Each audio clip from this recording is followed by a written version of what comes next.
Radio Anagrama presenta Tema Libre, una conversación sin presentador ni reglas.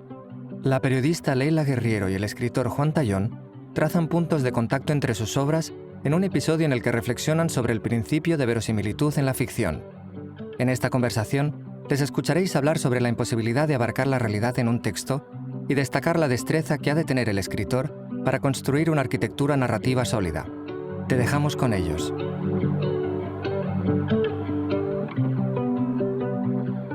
Bueno, hola, mi nombre es Leila Guerriero, soy periodista y estoy en Buenos Aires, y antes que nada quisiera agradecer a la editorial Anagrama y a toda la gente que está oculta en este momento apoyando desde un equipo técnico impecable esta conversación que vamos a tener con mi admirado y querido Juan Tallón, escritor español que se encuentra a 12.000 kilómetros de mi casa en este momento.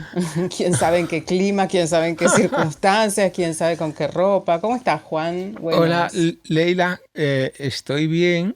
Estamos en primavera. Yo estoy en Galicia, que es una forma de estar en Buenos Aires, o quizás al revés. Buenos Aires es una forma de estar en Galicia y estamos aquí alineándonos en dos hemisferios, ¿no? Sí, aquí hay creo que le dicen la quinta provincia gallega por la cantidad de emigración gallega que tenemos, ¿no? Mucha migración, creo que de 300.000 y 400.000 gallegos. Bueno, sí, españoles. Sí, es mucha gente. ¿Sabes que estuve una sola vez en Galicia, con una gente muy encantadora que me invitó allí? Y recuerdo mucho ese viaje porque fui a Lugo y salí desde Madrid con algo que no me había pasado nunca, que era un tremendo dolor en un costado de la cabeza. Y yo pensé que era dolor de oído y resulta que era un problema con una muela. Entonces apenas bajar me llevaron allí a una salita como de primeros auxilios odontológicos. Era un poquito creepy el lugar. Y me detectaron toda clase de anormalidades, lo cual me parecía raro porque siempre he tenido una dentadura sanísima. Bueno. Y me dijeron, te vamos a dar algo que vas a quedar muy contenta. Y me pusieron como una inyección con un opiáceo. Nunca los habías probado y los has probado No. en Galicia. Entonces a Galicia la tengo asociada con la drogadura. Tienes que volver. Tienes que volver. Sí, quiero ir a la misma salita, que me hagan todo lo mismo. Yo he estado 3 veces en Buenos Aires y en la primera vez conocí a Ernesto Sábato. Mira. Me tomé una Coca-Cola caliente con Ernesto Sábato. Ernesto Sábato pidió una Coca-Cola caliente.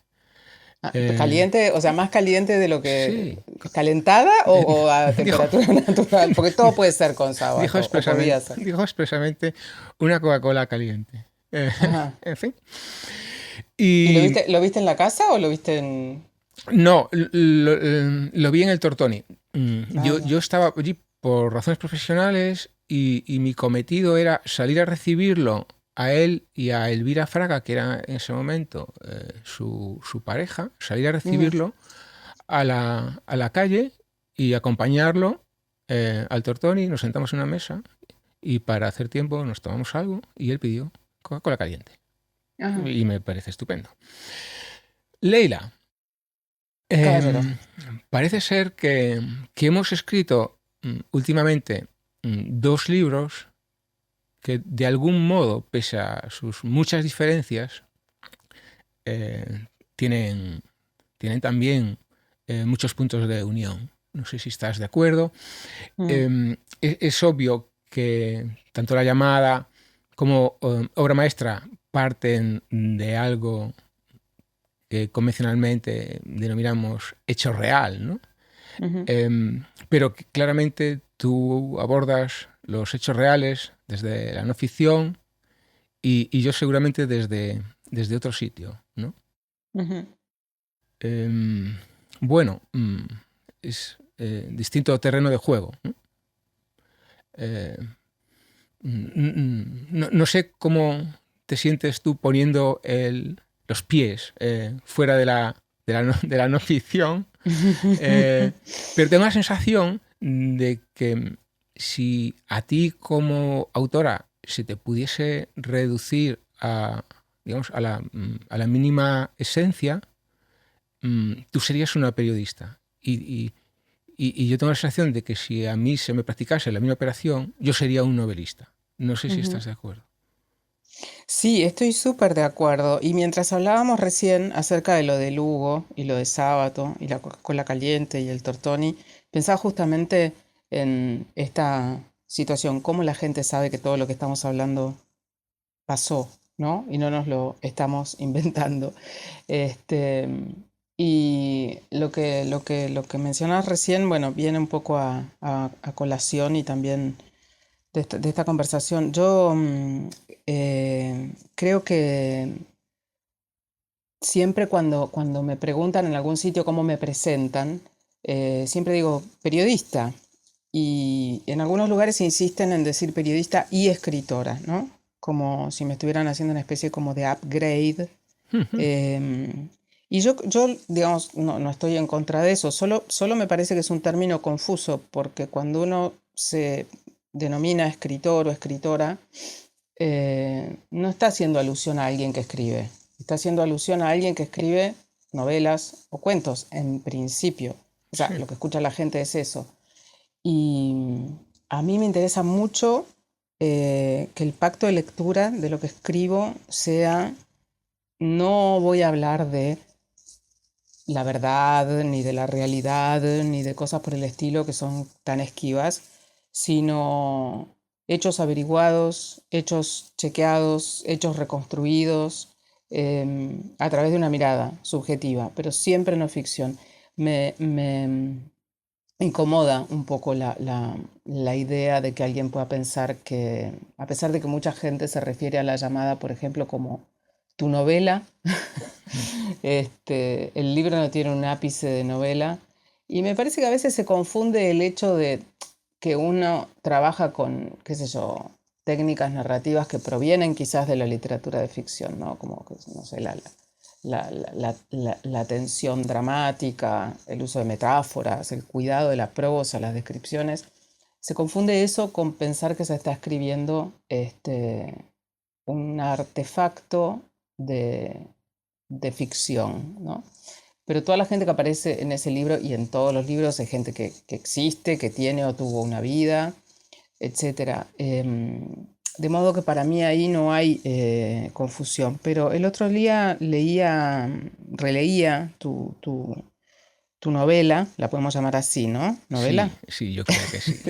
Estás reducido a tu mínima expresión, es como hay que definirte, novelista, por supuesto.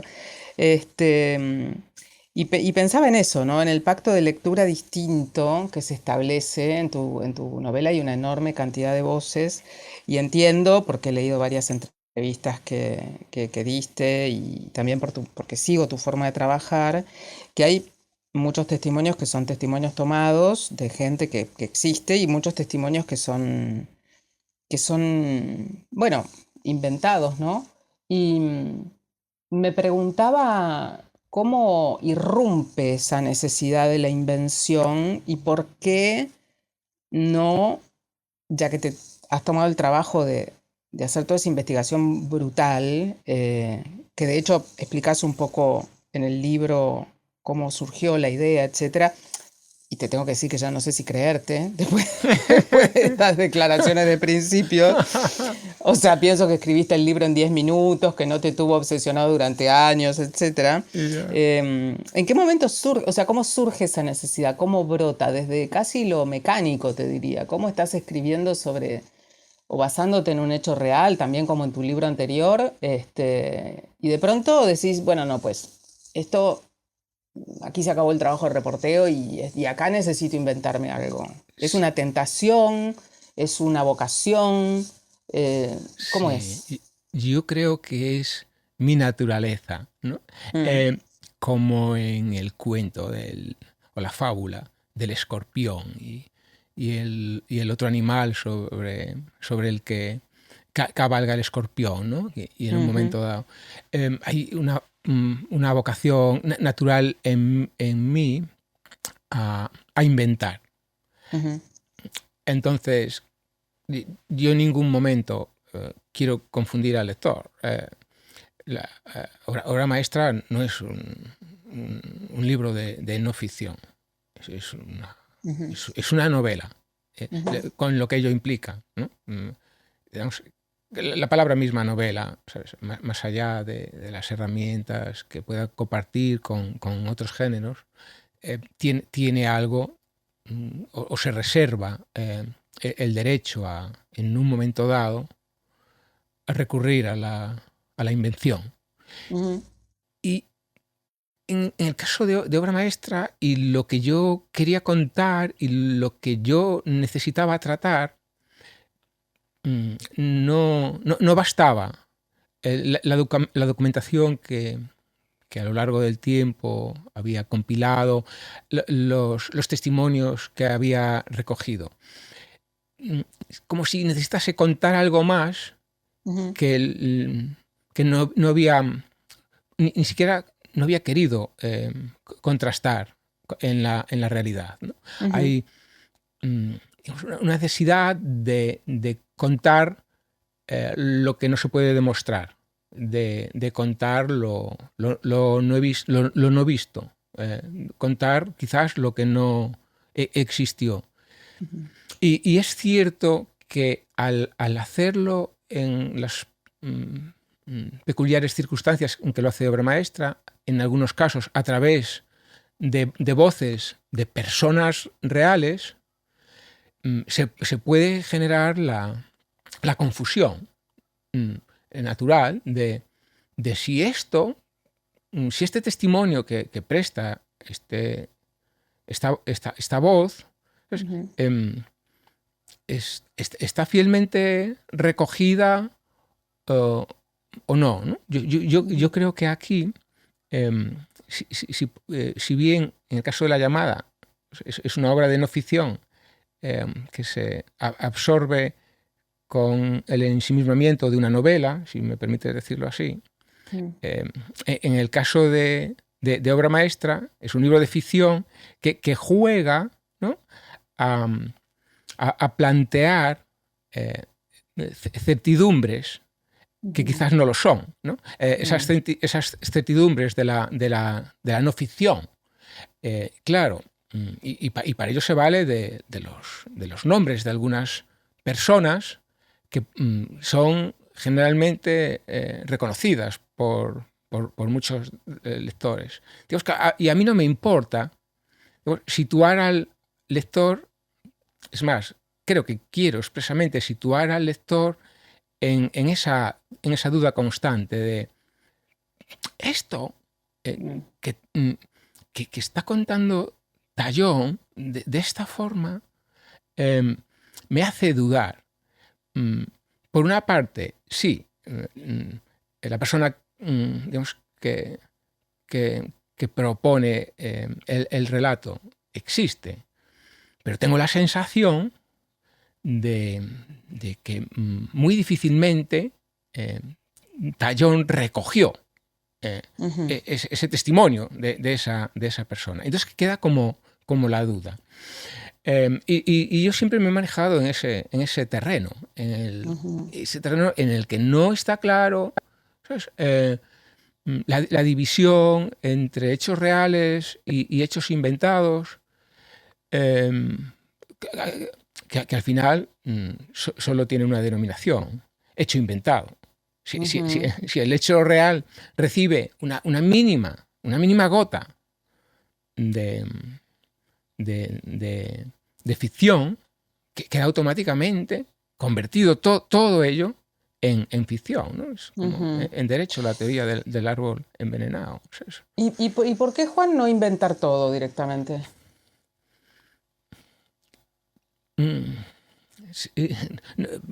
Conste que algunas novelas sí han crecido así, desde la pura ficción, claro, y se han mantenido en la ficción. Pero hay algo que a veces produce la realidad en nosotros, que es la fascinación ante algunos de sus hechos. Y cuando yo me empecé a sentir obsesionado por algunos de los elementos que se cuentan en la novela, digamos, la desaparición de una escultura extraordinariamente pesada y voluminosa con la estrategia de lo liviano, claro, yo me sentí hipnotizado por ello. Pero contar eso no iba a ser suficiente. Es decir, yo quería contar la vida de una escultura, de una en particular, pero al mismo tiempo la vida de cualquier escultura. Y cómo tiene que ser un país, o una sociedad, o una cultura, para que se pierda una escultura de 38 toneladas y no sea posible determinar quién la hizo desaparecer, cómo la hizo desaparecer, cuándo, y también cómo es posible que eso no produjese un efecto, por ejemplo, político, ¿no? Entonces, al final, y yo creo que mi novela conecta con tu libro en este apartado, porque hay algo en la llamada que se repite, y yo creo que con un componente estratégico muy marcado. Es ese párrafo que, bueno, no voy a citarlo textualmente porque no lo recuerdo. No, ni yo puedo citarlo. Claro, pero seguro que lo vas a identificar, Sí, ¿verdad? sí. Nos dedicamos a reconstruir Reconstruir las cosas que pasaron y las cosas que tuvieron que pasar para que estas cosas pasaron. Y yo también quería contar eso, ¿sabes? Para que esta cultura desapareciese, digamos, ¿qué tuvo que pasar antes? Primero, que esa escultura fuese concebida. Entonces, ¿cómo se concibe el arte? ¿Qué es el arte? Entonces, todo esto, al final, vas ampliando el foco. Y siempre necesitas ver un poco más allá para entender las cosas de acá, ¿no? Entonces, yo creo que en tu caso, ¿no? Eso también es un aliento muy, muy poderoso, ¿no? Para conocer realmente las cosas. Hay que mirar a otras cosas, ¿no? Sí, yo creo que, bueno, no sé si todo el mundo conocerá el libro La llamada, pero es la historia de una mujer que, como sabes, bueno, fue secuestrada en los años 70, ella militaba en Montoneros, etcétera, etcétera. Y esto que decís me lleva a pensar en la convicción que yo tuve siempre, de que el libro no era un libro sobre los años 70 y sobre la violencia política, digamos, en la Argentina en esos años, sino un libro sobre esta mujer que a su vez era un libro sobre todas las otras cosas, como en tu caso el libro es sobre la escultura absurdamente desaparecida, pero también es un libro, una novela sobre las consecuencias o no consecuencias políticas, sobre la burocracia, sobre la desidia, sobre, bueno, digo, yo encuentro en el libro, yo me reí mucho leyendo el libro, hay algunas situaciones que son, digo, se puede leer en tono casi de comedia bizarra, hay algunas personas, cuando aparece el señor Macarrón, esta especie de no sé, como de guardamuebles sofisticadísimo, ¿no? Como que se fue a la ruina. Bueno, hay como muchos momentos súper, no sé, o sea, en el fondo es una cosa trágica, ¿no? Porque es, nada, que desaparezca una cosa así, también te pone a pensar en la fragilidad del sistema, porque si puede desaparecer una escultura de 38 toneladas, ¿qué es lo que no podría desaparecer, no? Sí. Es un síntoma, ¿no?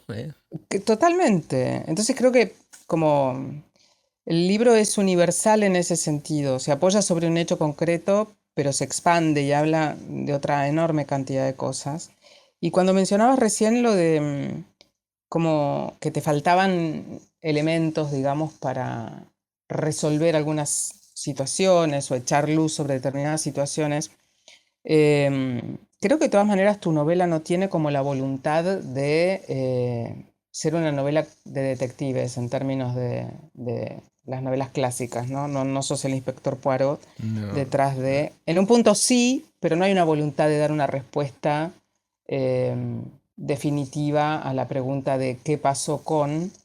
Y yo creo que en eso tiene muchos puntos de contacto con el abordaje que uno hace desde la mirada de la no ficción, porque aunque parezca que sí, el, el efecto de cierre de la historia que produce la no ficción es un efecto, podríamos llamarlo falso, porque uno termina la historia en un punto, pero la gente sobre la que uno habla y las historias sobre las que uno habla siguen existiendo, se siguen expandiendo, siguen evolucionando, pasan otras cosas. Y, y también encuentro un punto de contacto en esto que decís, pero un poco, un poco diferente, digamos. Yo no intento, nunca intenté, o quizás lo intenté en los primeros años como periodista, pero cada vez estoy más alejada de ello y desde hace muchos años que lo estoy.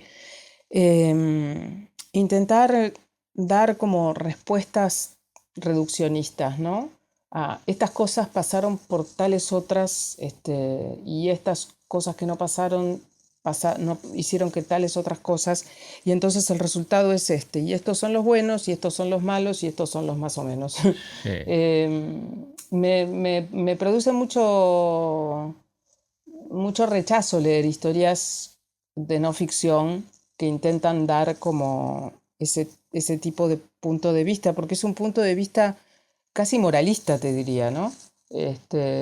Como el periodista como, qué sé yo, como árbitro del bien y del mal, que de eso tenemos mucho, ¿no? Hay muchísimo. Y siento que tu novela en ese sentido tampoco está atacada por una voluntad de querer dar podríamos decir, soluciones o respuestas clarísimas, a pesar de que tuviste que tomar este camino de, digamos, inventar partes porque la historia lo necesitaba, imagino que también por cuestiones de técnica narrativa, ¿no? Porque aquí necesito un personaje que tense tal cosa o aquí necesito otro que inyecte un poco de delirio, etcétera, etcétera. Sí, sí, es cierto que mm, probablemente uno nunca puede saber con exactitud Mm, qué pasó o qué hizo que pasasen las cosas que sucedieron. ujú, Entonces, quizás con cierta humildad, a lo que hay que aspirar es a una aproximación. ujú, em, y que en todo caso de la aproximación no se deriven juicios sumarios de esto es lo que pasó y pasó por esto y por esto. Bueno, ujú.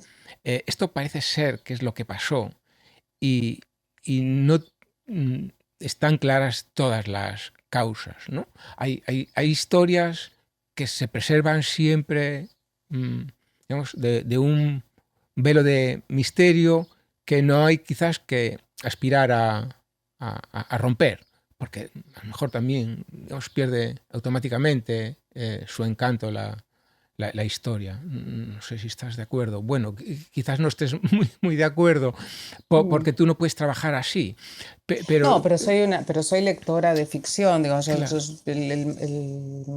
la mayor cantidad de cosas que leo yo son historias, sí, novelas sobre todo, ¿no? Soy muy mala lectora de cuentos, pero bueno, o sea que lo puedo entender como lectora, no tengo la vocación, digamos, sí.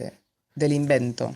No obstante, sí es cierto que, y creo que en esto los dos libros se aproximan, es que hemos intentado aproximarnos a aquellos elementos que hemos querido tratar desde el mayor número de ángulos posibles. Ujú, Yo creo que en tu caso no hay mucho que discutir. Bueno, estará bien saber de tu boca si fueron suficientes, si podías haber ido más allá.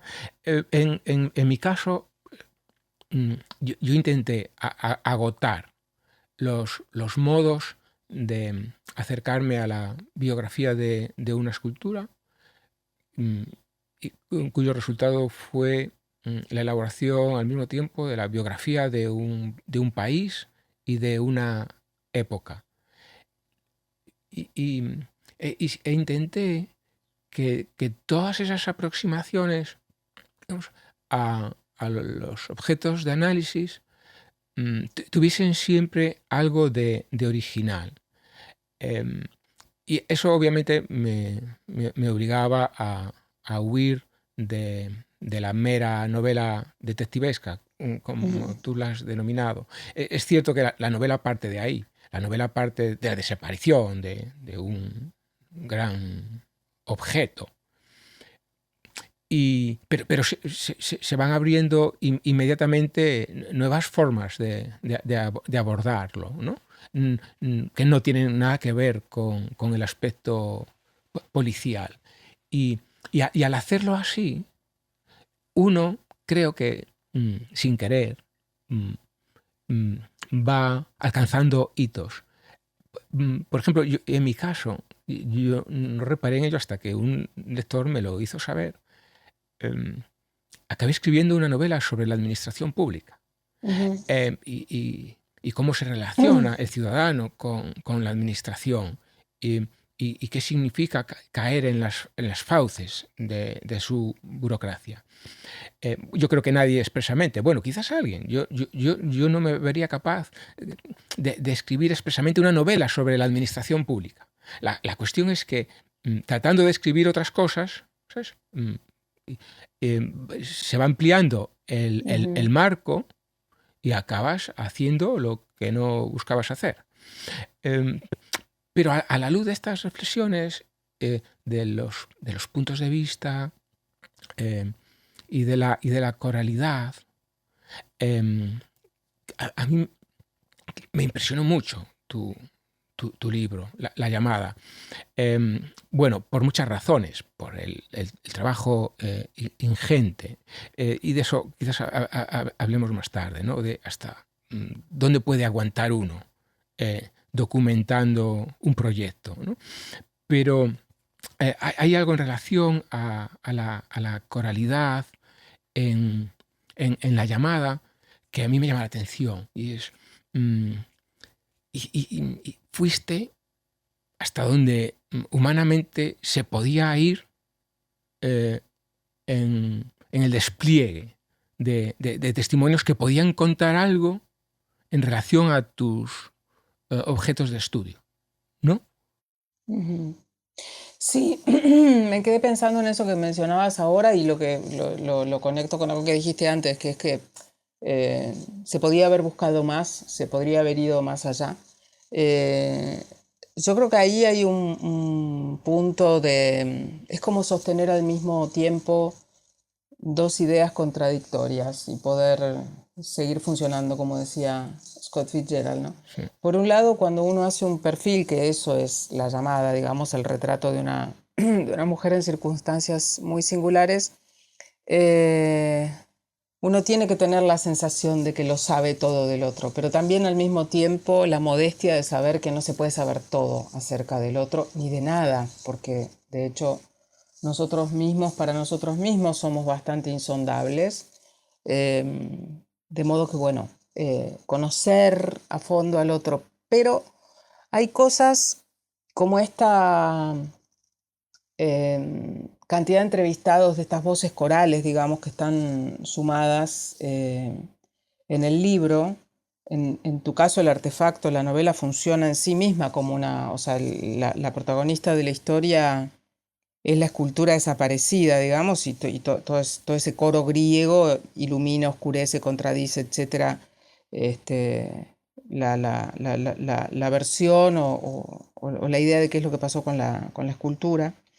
En el caso de la llamada, yo contaba con el testimonio de la protagonista, que es Silvia Labairu, y fue muy generosa con su manera de recibirme una y otra y otra y otra vez, todas las veces que yo quise, de recibirme durante todas las horas que yo quise, de compartir momentos conmigo y acompañarme a lugares e ir con ella a lugares que yo proponía, sin ningún tipo de dificultad. Pero claro, un perfil de una persona no puede contar o montarse solo sobre el testimonio de esa persona, porque los testimonios corales, digamos, de alguna forma están ahí para iluminar zonas acerca de las cuales la persona protagonista no se ha explayado demasiado o se ha explayado, pero el testimonio de esta otra persona de alguna manera lo contradice o da una visión distinta de los mismos asuntos. Entonces toda esa cantidad de testimonios laterales que terminan siendo centrales, porque eso es la construcción del libro, digamos, el panorama de todo eso, de alguna manera también operan virtuosamente en términos de que no permiten que cuando escribas o cuando mires, cuando estés en la etapa del reporteo y estés mirando, observando y escuchando a la persona que lo protagoniza, no te fascines con su relato, no te quedes demasiado pegada a ese relato, no te lo compres, digamos, entre comillas, sin ningún tipo de cuestionamiento. Y por otro lado también permite que, más allá de que una como periodista tiene que tratar de trabajar todo el tiempo en contra de sus propios prejuicios, o sea, ir a entrevistar tan desembestida como se pueda de los prejuicios propios, aunque eso sabemos que nunca es posible, pero hay que trabajar en contra de eso tanto como se pueda a la hora de entrevistar para tener una escucha atenta y valiosa. También te permiten esos testimonios tener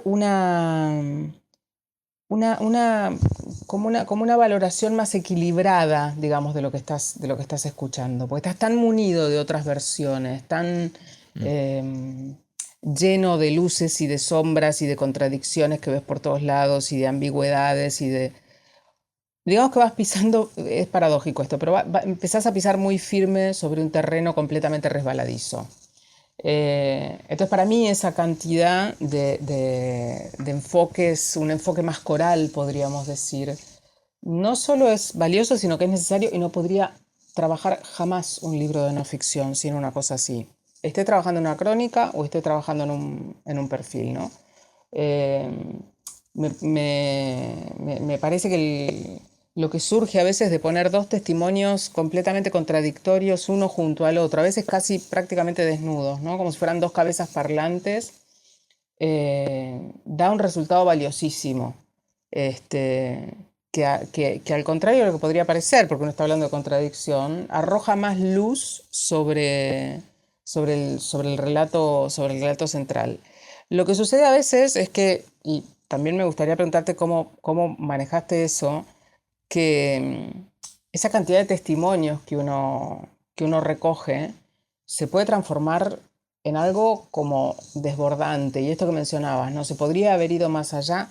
Esto que dicen siempre se puede ir más allá, yo no sé si se puede ir siempre más allá. Creo que hay un punto ya de cierta sensación también, como de, además de esta sensación un poco falsa, un poco inventada, fantasiosa, de que uno sabe todo sobre el otro, que es necesario tenerla, también hay una especie como de desgaste, ¿no? Como de cansancio. No es que la historia haya dejado de interesar en absoluto, ni que la persona que estamos entrevistando haya dejado de importarnos o nos tenga hartos, no tiene que ver con eso, sino como que hay caminos que uno ha recorrido a lo largo de, no sé, en La Llamada yo estuve 1 año y 7 meses entrevistando gente, sobre todo a la protagonista, caminos en los que uno ha intentado internarse una y otra y otra y otra vez y los resultados son más o menos siempre los mismos. Entonces lo que está pasando es que hay algo que te está diciendo, no sigas insistiendo por ahí porque o no hay más nada o si hay algo no vas a llegar nunca.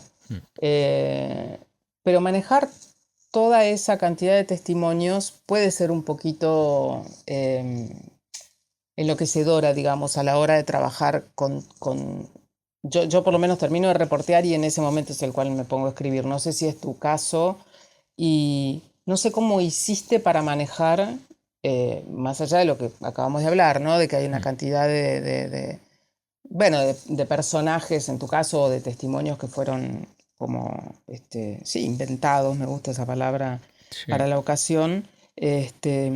¿Cómo te manejas? ¿Te hiciste un guión? ¿Manejaste una especie de estructura? ¿Fuiste escribiendo a medida que ibas entrevistando gente? ¿Cómo logras eso? Porque hay mucha gente y además tu libro va y viene en el tiempo, se adelanta, vuelve 2 años para atrás, adelanta 5 años. Sí. Digo, es una estructura sumamente complicada, y cuando transcribís el testimonio o cuando inventás el testimonio, más allá de que uno lea o no la fecha que encabeza cada uno se da cuenta en qué momento temporal está, no se marea. Sí. Es un logro muy complicado ese. Claramente la estructura que adopta la novela fue uno de los grandes retos Mm, a la hora de, Me puedo imaginar. ponerse a escribirla. La idea era, sobre todo, evitar el baile de la fiesta de disfraces, ¿no? Que esto acabase convertido en un desfile al que cada uno comparece disfrazado de una profesión, por ejemplo. Pero me parecía que era interesante trazar el mapa de la clase de población que tiene que ver o que participa de la creación artística, de la gestación del arte, y al mismo tiempo de la función pública y, por supuesto, dar voz a todos aquellos que tuvieron que ver con la búsqueda de la escultura, en fin, y incluso con el no hallazgo de la misma, ¿no? Entonces, claro, ahí me salía un conjunto de población muy, muy diferente, ¿no? Entonces, tenía que ser muy precisa su aportación y al mismo tiempo muy, muy original, para no tener la sensación, como lector, de repetición. Sería letal para el libro que en un momento dado el lector pensase: esto ya me lo has contado, ya me lo ha contado otra voz, con lo cual esa otra no aporta nada. Entonces era importante que cada testimonio aportase algo, y sobre todo que no se apilasen unos sobre otros. Es decir, la sucesión de puntos de vista tenía que servir para impulsar continuamente la novela hacia adelante y no hacia arriba. Entonces, lo que cada voz expresase, lo que cada voz contase, debía, por una parte, digamos, ser original, y al mismo tiempo preservar el misterio, porque el misterio es quizás el primer reto, incluso por encima de la estructura, porque si tú comienzas tu libro contando que ha desaparecido misteriosamente, como si fuese ligero, algo que pesa 38 toneladas, estás poniendo una carga muy poderosa en las primeras páginas. Entonces, el peligro de que la novela se vaya desinflando y vaya decayendo el misterio es evidente y acuciante. Entonces, ¿qué hago para mantener siempre arriba la carga de misterio? Y entonces eso tenía que ver con la originalidad de cada una de las voces, que cada una sumase. Bueno, y entonces sí, eso fue un gran reto, pero no creas que estaba, digamos, todo muy bien demarcado en el momento que me puse a escribir. En el momento que yo decidí, porque pasados 10 años había encontrado al fin el modo de contar esta historia, ¿sabes? Yo todavía no tenía los que al final fueron 73 testimonios. Yo tenía, bueno, un número importante de ellos. Bueno, y cuando hablo de testimonios, aquí incluyo los testimonios de personas reales que me prestaron un testimonio a mí, los testimonios de personas reales que le prestaron un testimonio a otros y que yo aprovecho, los testimonios, entre comillas, de personas reales, digamos, cuyo relato yo me invento, y después los testimonios de las voces que no existen y por lo tanto cuyo testimonio también es inventado, ¿no? Entonces, sí, fue un juego, digamos, delicado en el sentido de que manejaba muchísimos platos que tenían que estar girando continuamente. Pero, no sé, yo creo que uno es menos consciente de la dificultad de las cosas que hace cuando las hace habitualmente, cuando está acostumbrado a gestionar estas cosas. Lo ven menos complejo que quienes lo observan desde afuera. No sé si tú también... Sí, sí, eso es verdad. Y viste que también hay mucha, no sé, por ahí en las entrevistas o incluso cuando, no sé, bueno, yo doy muchos talleres y clases y esto, y siempre está la pregunta del cómo haces, ¿no? ¿Cómo Claro. haces?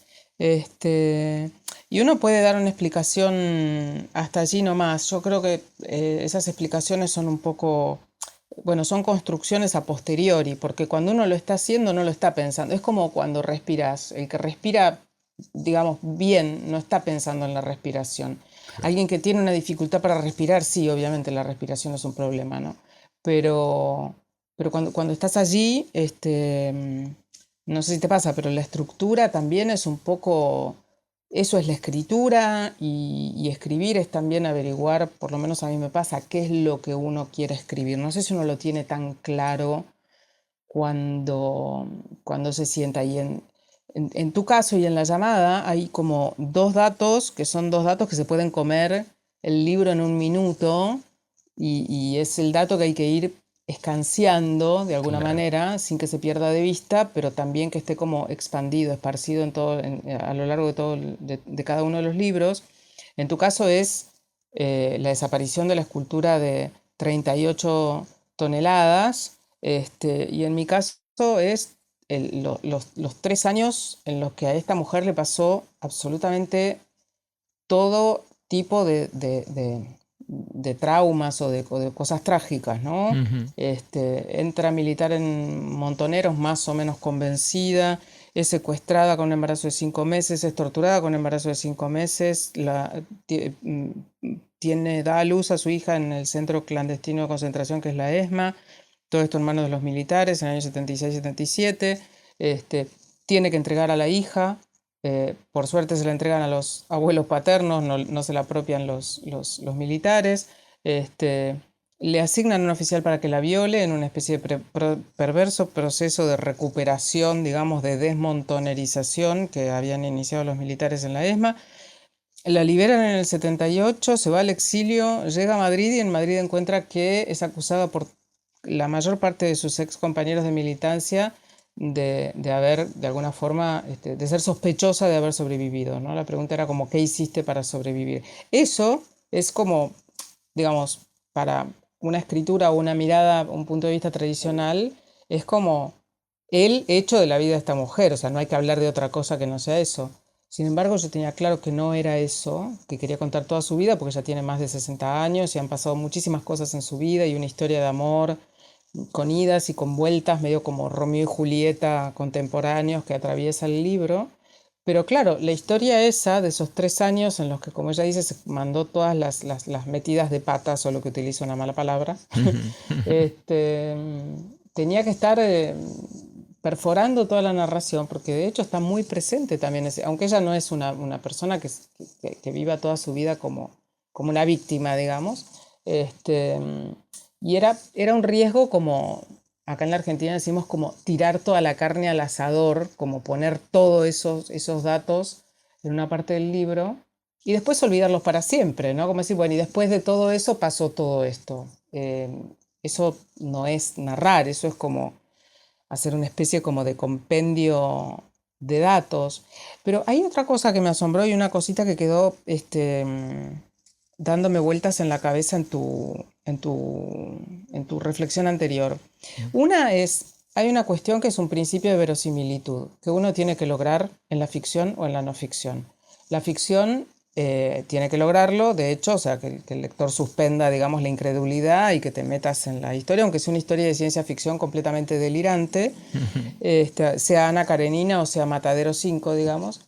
Y, y, la, y lo que me llamó la atención ahí es cómo lograste que todas esas voces, incluso las inventadas, son absolutamente indistinguibles de las no inventadas, digamos.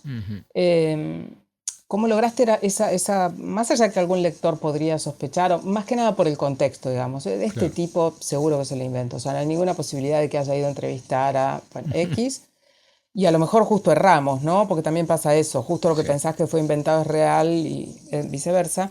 ¿Cómo lograste eso? Como eso, y trabajar con esa oralidad en la cual cada sujeto que aparece es completamente distinto, eh, y hay oralidades que están tomadas de la oralidad real, digamos, y otras oralidades que están completamente inventadas. O sea, a la hora de inventar un personaje tuviste que inventarte todo un espesor para la vida de ese personaje para que hablara de determinada manera y no se pareciera a la curadora de la muestra tal. Y otra cosa que mencionaste recién es que hay partes de los testimonios de personas que existen, que los inventaste. Y quería preguntarte ahí si hay, porque bueno, te imaginas que, digo, yo escribo no ficción, yo estoy llena de pruritos con eso, no los tengo en el prejuicio con tu artefacto narrativo, pero yo no le invento a la gente lo que dice, porque aparte me puedo meter en un problema serio. Claro, sí. ¿Cuál es el límite que pones ahí? Porque también podrías tomar, qué sé yo, no sé, una persona que existe de verdad e inventarle, no sé, unos dichos muy escabrosos y meterte en un problema complejo. Sí, es cierto que quizás esa prudencia podría ser en ocasiones muy conveniente, pero también hay algo de, algo de kamikaze Ya, en, en- en aquel que se siente por encima de todo novelista, ¿verdad? Digamos que no tiene la vanidad, por decirlo así. me eh, gustó el fallido, ¿eh? No tiene la Navidad. no, no tiene la vanidad de decir, yo entrevisté a fulanito o menganita, ¿vale? Ya, Eh, si fuese el caso que fulanito o menganita fuese una persona muy destacada y admirable. ya. Pero sí, quizás la vanidad del novelista que decide, yo me inventé a Mm, fulanito y menganita, que por ejemplo es lo que pasa con algunos de los personajes de mi novela. Em, la primera cuestión por la que preguntas es cómo se trabaja la oralidad. Esto es curioso porque siempre hay modos muy distintos de leer y quien te va a reprochar que muchos de los testimonios de la novela suenan parecidos y quien quizás porque tiene otro oído lector que sí va a apreciar cosas diferentes. Bueno, yo partía de la asunción de que no sería posible y tampoco sería conveniente recrear 70 registros lingüísticos, eh, mm. porque entonces sí, eso sí sería un carnaval, y además me estaría metiendo en un terreno del que seguramente no saldría bien parado. Entonces yo asumí que hay una parte de la población, hay perfiles profesionales que aparecen en mi novela que en general comparten modos y registros. No Ujú, es necesario distinguirlos unos de otros. Lo que los va a hacer particularmente distintos seguramente sea no tanto como el cómo, que en algunos casos sí, obvio, como el qué. ujú, Entonces, que alguien hable de algo muy específico que nadie más va a tratar, ya le da en sí un registro diferente. Entonces, el ingeniero, por el hecho de hablar de aleaciones, por el hecho de hablar de mezclas, por el hecho de hablar de las formas de cortar el acero, ¿sabes? Ya está fundando un lenguaje diferente al que quizás con palabras muy parecidas, ¿sabes? Recrea pues el marchante de arte, ¿sabes? Pero que trata cuestiones muy alejadas de las del ingeniero, por ejemplo. Entonces, yo creo que eso los separa. El que tratan los separa unos del otro. El tema delicado, y que con razón te preocupa, ¿no?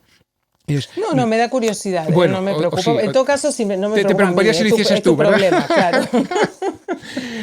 Mira, cuando he ficcionado el testimonio de una persona real, he intentado que esa recreación ficticia no fuese nunca gratuita. Uh-huh. Si yo apostaba por inventar un testimonio uh-huh. y atribuírselo a alguien que a veces puede ser incluso muy conocido o famoso, uh-huh. eso debía ayudar a entender una situación, o a explicar un contexto, ¿vale? A algo sobre lo que no se puede proyectar luz natural. Entonces yo decido proyectar luz artificial, pero no gratuitamente. Y claro, y que al hacerlo, por supuesto, esa persona no se expusiese ridículamente a los otros, uh-huh. ni que su honor se viese menoscabado, ni sus intereses. Yo no podía causarle un daño ya no irreparable, ¿no? Sino un daño objetivo, ¿no? Uh-huh. Para mí esas eran las líneas rojas. Entonces, uh-huh. yo creo, pero puedo estar equivocado, yo creo que en ningún momento traspasé esas líneas. Uh-huh. Yo creo que aquellas personas que leen la novela y ven en su boca algo que no han dicho, creo que no se van a sentir, digamos, víctimas uh-huh. De un ataque gratuito, ¿sabes? O víctimas de un daño personal, económico, moral. Uh-huh. Eso es lo que yo creo. Puedo estar equivocado, pero aún en el caso de que esté equivocado, han pasado ya 2 años y medio de la publicación de la novela y no he recibido ninguna queja. Ya no es que no haya recibido una demanda, algún tipo de denuncia. No he recibido una queja. Uh-huh. He recibido algún lamento, uh-huh. Irónicamente, de alguna voz que realmente sí se dirigió a mí y yo tomé testimonio a esa uh-huh. persona. Esa persona es la que me ha hecho llegar un lamento. Uh-huh. Bueno, irrelevante, pero bueno, ya sabes que nadie parece estar contento con lo que los demás dicen de él, aunque parezca que, en fin, que está planteado en términos positivos. Es como si nunca fuese lo bastante bueno. Entonces, que esto no significa nada, porque a lo mejor dentro de 5 años sí que me puede caer la denuncia, pero... eso prescribe, Juan. Tengo la sensación de, bueno, de que no he hecho demasiado daño y que lo que me he inventado ha sido por un amor infinito a la ficción y al relato novelesco y por supuesto por un amor sin fin al proyecto que en ese momento tenía entre manos. Un proyecto que además te llevó una enorme cantidad de tiempo. Quizás una de las cosas más complejas de escribir un libro o comenzar a escribir un libro o de sospechar que hay una historia que nos está llamando para escribir un libro es saber la cantidad de dedicación, de tiempo que uno que uno le va a dedicar a eso, ¿no? Hay una infinita carga de curiosidad, pero también una infinita carga de trabajo, de dedicación, de dejar otros libros posibles de lado o dejar no solo libros, sino durante el proceso de escritura quizás este, algunas cuestiones de la vida de lado. Y cuando terminaste el libro, digo, ya pasaron, como decís, 2 años, no sé en qué momento estás ahora, si estás ya trabajando en otras cosas seguramente, pero cuando sostenés algo durante tanto tiempo y eso forma una parte de tu vida tan importante y tan, no me gusta decir obsesiva, ¿viste? Porque la gente ahora le dice obsesivo a cualquier cosa, digamos, ¿no? Todos somos obsesivos y fóbicos, y yo creo que uno básicamente tiene un interés por algunas cosas, pero eso no significa que sea una obsesión. Eh, cuando le pones el punto final y entregás y el libro se publica y viene toda la etapa, qué sé yo, no sé cómo de que empezás a despedir, empezás a primero a aprender a hablar del libro, ¿no? Porque las primeras entrevistas a mí por lo menos me funcionan también un poco como una especie como de ordenador de ideas acerca de lo que hice, Sí, ¿verdad? porque cuando recién lo entregás, como el otro día hablaba con un artista plástico y, y pensábamos de cómo las opiniones acerca de un cuadro, de una escultura en un taller, una obra que todavía que puede estar terminada, pero escuchar una opinión sobre eso es complejo cuando todavía no está como lanzada al mundo, porque ni uno sabe lo que piensa sobre eso todavía, ¿no? Es como pensar acerca de lo que hiciste. Eh, Viene, decía, toda esa etapa de hablar del libro, contestar a los colegas, etcétera, etcétera. Y el libro también empieza como a irse, ¿no? De uno. Y todas esas fuerzas que estaban puestas allí quedan un poco vacantes. ¿Cómo lidias con eso si es que hay algo con lo cual lidiar, digamos? O pasas página, no tenés ningún tipo de sensación de, qué sé yo, de vacío, de ya nunca voy a volver a escribir más, o no tengo ya más nada para decir, pasas a otra cosa, son momentos límbicos, es desagradable, te queda la sensación del trabajo bien hecho y cumplido. ¿Cómo lidias con eso? A mí me vienen a veces unos vacíos bastante feos después de... Ah, sí. O sea, sé que siempre va a pasar eso y así todo no puedo evitar seguir escribiendo, digamos, pero no es un momento agradable para mí el del punto final, digamos, ¿no? Sobre todo, más que nada, cuando el libro se publica, porque cuando lo entregás, viste que pasa un tiempo, obviamente, entre que entregás y se publica y todo esto, este, pero sobre todo una vez que el libro ya existe en el mundo, como que hay un final de juego ahí que, no sé, suelo no llevarlo bien. Fíjate qué distintos podemos llegar a ser. Y Em, sí. cuando yo acabo la primera versión de la novela que sea, Ujú. no tanto cuando acabo la primera versión como cuando entrego lo que considero una versión ya muy aproximada de lo que, en fin, he Sí, querido o he lo que has conseguido querido hacer hacer. y, y- Ujú. y se lo entrego a la editora. Yo, Leila, ya empiezo a separarme emocionalmente del libro. Mm, Primero porque considero que lo mejor de todo este largo y complejo proceso que es la escritura, publicación de un libro, ¿sabes? Ha empezado a quedar atrás. Lo mejor ha sido ese proceso solitario que te ha llevado más o menos tiempo, mayor o menor obstinación. Ese proceso de creación total es mm, el más feliz para mí. Empieza un lento declive cuando doy el libro a leer.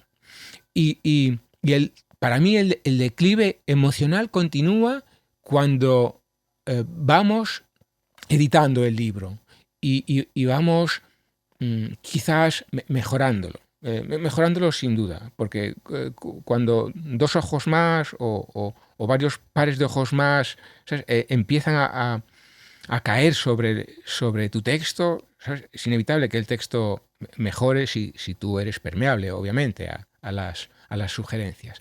Y cuando el libro ya está, digamos, en la pista de salida, ¿sabes? Quedan apenas unos meses.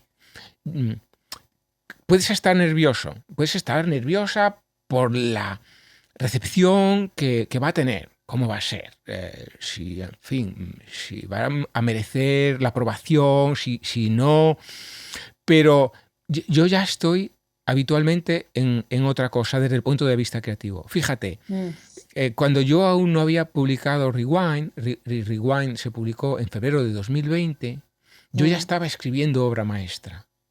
Había algo ahí que ya emocionalmente había significado cierta forma de separación o de divorcio. Lo que no significa que después, cuando llegue el momento de la promoción, tú no defiendas el libro. Pero desde el punto de vista creativo, yo ya tengo la cabeza en otro sitio. ¿Vale? Y, entonces, yo no he sido víctima en general del vacío que tú has mencionado en tu caso. Y que quizás yo entiendo muy bien, bueno, muy bien, no.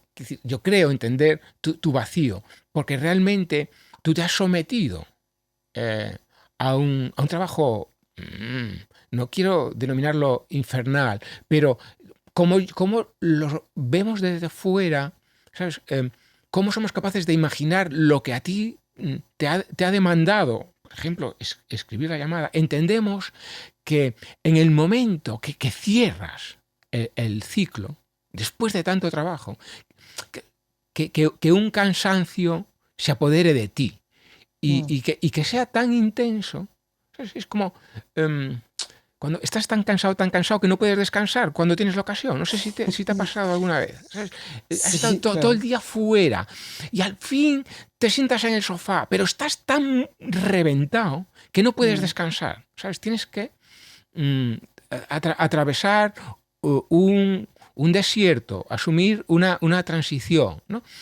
Y claro, y en tu caso, después de un trabajo tan descomunal, ya desde el punto de vista físico, lo que transcribir todas esas horas de conversaciones, no puede ser, eso es inhumano. Y después ordenarlo. Entonces, ya ves, yo ya estoy a punto de sacar nueva novela después del verano, pero fíjate, ya estoy escribiendo la que puede ser la novela de 2026 o 2027. Ya no voy a estar en ese impasse en el que no sé qué hacer y bueno, estas cosas son así. Cada uno lo lleva a su manera. Sí, es verdad. De todas maneras, digo, obviamente o sea, yo no vivo de solo escribir libros y vos tampoco, digamos. De hecho, somos compañeros de trabajo en un programa de radio también. Yo no me detengo, o sea, la escritura no se detiene, he hecho muchísimas cosas. No podría, además, porque primero que nada que si no escribo me siento físicamente mal, pero sí hay algo allí que no... Creo que tiene que ver también con una cuestión relacionada con el estilo. Viste que uno medio se pasa la vida buscando una especie de voz propia, ¿no? O sea, qué lindo sería que alguien encontrara una página escrita por vos o por mí o por quien sea y dijera, esto sin el nombre ni nada, dijera, esto seguro lo escribió fulano de tal o fulana de tal. Bueno, eso es como la música propia. Y tengo la sensación de que cuando uno, desde el punto de vista formal, estilístico, cuando uno pasa tanto tiempo escribiendo y destinando a eso que escribe como, viste, toda la artillería de recursos, toda la que tenés, la que te inventás, la que no sabías que tenías, como decís, que se enfrenta uno con esas dificultades que son las dificultades del oficio, ¿no? A un carpintero se le deben presentar dificultades del oficio y sabe cómo resolverlas, aunque sepa que son complicadas. Cuando descargas todo esto ahí, yo creo que ahí hay una especie como de momento de pasaje a otra cosa. O sea, creo que no se sigue escribiendo igual después de estas obras como más aunque yo escribo perfiles todo el tiempo y publico en revistas y escribo columnas para la radio y para el diario y conferencias y etcétera, siento que hay algo ahí, viste, en los libros que es como si acá me dejé todo esto y ahora tengo, no inventar una manera nueva del todo, porque eso es imposible, es absurdo además pensar eso, o sea, uno sería un esquizofrénico si es que, no sé, si de pronto empiezo a escribir como Góngora. Pero creo que hay algo ahí, ¿viste? Como de un procedimiento que uno se dejó ahí y que hay que, para usar esa palabra que me gustó que usás, como inventar, reinventar de alguna manera, algo nuevo, algo que venga de algo no conocido, ¿no? Creo que es más bien eso, que uno siempre está buscando el hallazgo, el deslumbramiento, porque si uno no se deslumbra a uno mismo, no logra deslumbrar a nadie más, en el recóndito caso de que pueda deslumbrar a alguien más, ¿no? Sí, y no sabes cómo comparto lo que acabas de expresar. Digamos, ¿cómo asumimos la misión de ir hacia la dificultad? Porque al final la literatura, ¿sabes? La gestación de la literatura es la gestión de la complejidad. No hay que tener miedo y no hay que renunciar a los problemas, hay que ir hacia ellos. Y yo creo que en la resolución del problema, de la dificultad, es cuando la literatura, ¿sabes?, da lo mejor de sí mismo. Y uno como autora se siente más satisfecha con su trabajo. Cuando ha sido capaz de salir de un berenjenal, ¿no? Y yo tengo la sensación que es muy sano que cada nuevo libro, cada nuevo proyecto que enfrentemos nos ponga en la situación de no estar muy seguros de si vamos a ser capaces de sacarlo adelante. Yo creo que deberíamos necesitar esa sospecha hacia nosotros mismos para no estar instalados en la comodidad. Es decir, hay que intentar escribir el libro que no sabemos escribir, que quizás no podamos escribir. Yo creo que entonces, si sientes eso, es motivo suficiente para hacerlo. Es decir, no sé hacerlo, lo voy a hacer. Y tendrá más mérito, aunque después no salga bien. Si tú has hecho algo bien y eres consciente de cómo lo has hecho, yo creo que lo siguiente que vayas a hacer no puede trabajar con la fórmula, vamos a decir así, exitosa del anterior proyecto. Tienes que sentir que algo nuevo para ti va a ser afrontado, ¿no? Sí, totalmente de acuerdo. Buscar una... Me gustó eso que decís, lo voy a hacer aunque... No lo sepa Aunque, hacer. aunque no sepa hacerlo, ¿no? Claro, hay que descubrir la forma de hacerlo. Sí, sí. Sí, es eso, es averiguar cómo es la próxima forma de hacerlo. Y yo creo que estamos llegando al tiempo final, si no me equivoco. Sí. Lo cual no está mal, porque hace un momento empezamos a hablar de finales y ya estamos como terminando esto, aunque no sepamos bien cómo terminarlo, ¿no? Pero me encantó eso que dijiste, de hacerlo aunque no se sepa hacer. Creo que eso es el intento permanente, y me parece que es un poco también como, perdón, como la, sí, como la, no quiero decir la palabra garantía, que es horrible, pero el respaldo quizás, la certeza de que si uno está parado allí, bueno, la escritura no se va a detener nunca, ¿no? Porque uno siempre va a querer estar metido en problemas, meterse en problemas permanentes, supongo. Así que eso es escribir. Exacto. ¿No? Es un poquito eso. Leila, ha sido un placer hablar contigo de las cosas que al parecer nos ponen en común y de las que nos distancian. Igual, Juan. Ojalá vernos Bien. pronto. Ojalá vernos pronto y ojalá vernos antes de que salga esa siguiente novela tuya que nada, tus lectores vamos a leer con placer. A ver qué es lo que no sabes hacer, pero habrás hecho de todas maneras. Así que te mando un abrazo desde acá, desde el otoño bonaerense, porteño, a tu Galicia. Otro desde Galicia. Un beso. Un beso. Gracias por escucharnos. Tema Libre es un programa producido por Editorial Anagrama. Esperamos que hayas disfrutado y hasta la próxima.